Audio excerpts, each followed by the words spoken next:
We are now giving some comment mga kapatid, no? Shout out sa ating mga kapatid dyan sa mga Kadidiis clan, ano? Shout out sa inyo mga kapatid. Dito sa Team Soka at saka Team Sinusuka, sabi nga nila Team Soka tayo. Ang Team Soka, siyempre nakakatanggal yon ng kalawang.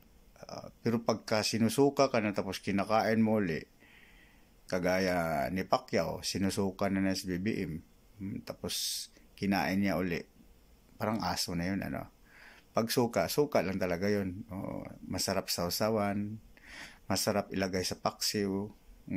Pero pag suka suka ng aso, tapos kainin mo uli. At sabi nga niya, pag ibubuto natin si ano, di ba? Talagang pangit yun. Tsaka walang pumapalakpak sa'yo.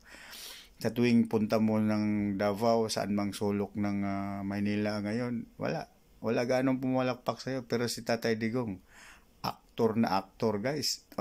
Talaga namang nagtitilian ang mga tao. Yun yung sinasabi mga kapatid na based on the performance yan, kung bakit nagtitilian yung mga tao kay Tatay Digong. Biruin mo, MRT, diba? LRT, diba? Bil mga kapatid na talagang walang humpay. O Mindanao Railway, kaso nga lang ang last ng Mindanao tinigil pa. Si Ginero budget, diba? Kaya sinusuka siya ng mga taga Mindanao ngayon, diba? Bakit mo in-stop yan? Bakit sinero budget mo yan? Diba?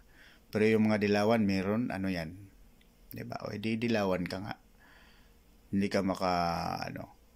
ka maka side sa Duterte.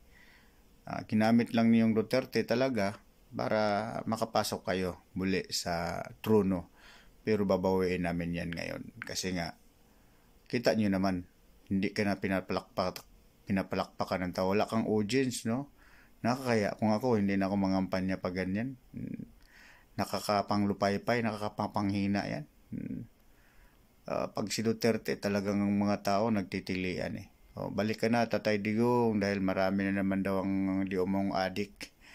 Doon sa Maynila, kita mo kay Rosuganda yung na upload niya Talaga namang wala nang takot. Yun ang difference between Duterte and Bongbong Marcos. Kasi nga, nangako ka 20 per kg bigas, di mo ginawa. Sabi nga ni Tatay Digong, pag niyang 20 per kg bigas, iboto mo siya.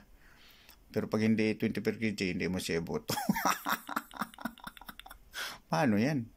Hindi mo talaga magawang 20 per kg sa ngayon. Kasi hindi nyo tinutukan . Kung nagtanim na kayo, kung kagaya ni Manny Piñol na nanghiram sila ng lupa doon sa Papua New Guinea, doon sila nagtanim. Di mura ang bigas ni Duterte noon, 32 lang. Di ba? Ngayon, gusto mong lampasan 20 per kg pero hindi mo magawa. Kasi nga, ibig sabihin,